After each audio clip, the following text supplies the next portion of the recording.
This is the development embedded kit with the SATA hard disk. This is the wireless router, and there are some other devices as well.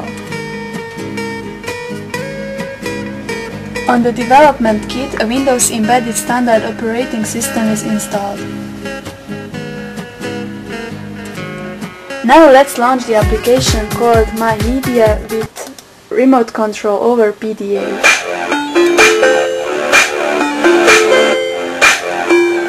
Oops, sorry, this is the video from the previous competition. It's better to load the current one.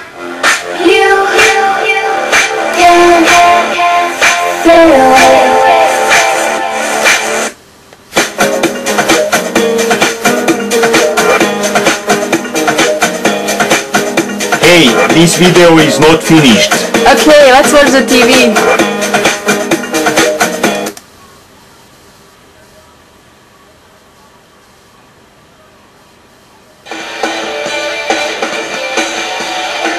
Ich darf jetzt die sogenannte Startgenehmigung erteilen. Das heißt nichts anderes als die ILA ist eröffnet. The developer of the program is too comfortable. He wants to control the program from his bed, so he made a remote controller.